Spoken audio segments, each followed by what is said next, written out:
आपका बच्चा क्रिश्चियन ना बन जाए, ईसाई ना बन जाए। इसलिए मैं आपसे एक निवेदन तो यह करने आया कि जितनी जल्दी हो कॉन्वेंट स्कूलों से बच्चे निकाल लीजिए, और एक दूसरा निवेदन और करने आया हूं, जितनी जल्दी हो कॉन्वेंट स्कूलों को डोनेशन देना बंद करिए। हमारा हजारों हजारों रुपए का डोनेशन कॉन्वेंट स्कूलों में जाता। एक बच्चे का एडमिशन कराना है तो वो कहेंगे बिल्डिंग फीस दे दो, वो कहेंगे डोनेशन दे दो, वो कहेंगे इसकी फीस दे दो, उसकी फीस दे दो, और रोज रोज कोई ना कोई मांग चढ़ी ही रहती है। आज फलाना डे, आज धमाका डे, आज ये ले आओ, कल वो ले आओ। बर्बादी हमारी, माने हम हमारे दुश्मन को अपना पैसा दे रहे हैं। दुनिया में ऐसे बेवकूफ लोग मैंने कहीं नहीं देखे जो अपने दुश्मन को अपने घर का पैसा देते हो। आप जानते हैं कि कॉन्वेंट स्कूलों में से निकलने वाले बच्चे भारतीय संस्कृति के विरोधी होने वाले हैं और उनको यूरोप की संस्कृति सिखाई जा रही है। उसके लिए पैसा हम खर्च कर रहे हैं अपने हाथों से।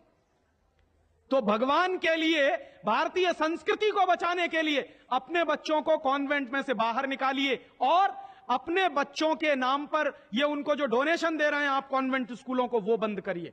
और मैं आपको पूरे विश्वास से ये कहना चाहता हूं कि आपके बच्चे अगर मातृभाषा में पढ़ेंगे तो सबसे ज्यादा विद्वान बनने की क्षमता है उनमें। और ये क्यों है? दुनिया के सारे मनोवैज्ञानिक एक ही बात पर अब पहुंचे हैं, जो बात हमारे लोग बहुत पहले से कह गए। अभी यूरोप के लोग आज उस निष्कर्ष पे पहुंचे। क्या कहते हैं?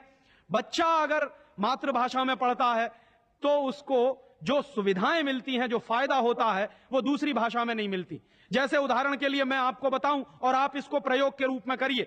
आपकी मातृभाषा अगर गुजराती है और आप अपने बच्चे को गुजराती में पढ़ाइए, तो कोई सवाल आप उसको दीजिए गुजराती में याद करने के लिए, जितनी जल्दी वो याद कर लेगा उस सवाल को, अगर वही सवाल आप अंग्रेजी में दीजिए उसको, तो कम से कम 6 गुना समय लगेगा उसको। अगर वो 1 घंटे में गुजराती में कोई चीज याद करेगा तो 6 घंटे लगेंगे उसको अंग्रेजी में याद करने के लिए। और अंग्रेजी में भी उसको याद नहीं होगा, वो रटेगा पोपट की तरह से।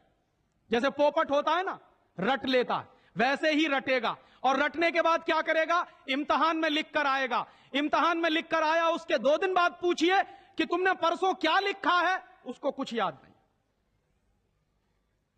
ऐसे ज्ञान का करेगा क्या वो? जो ज्ञान उसको 2 दिन भी याद ना रहे, जो जानकारी उसको 2 दिन भी याद नहीं रहने वाली, उस जानकारी का वो अपने जीवन में करने वाला क्या है?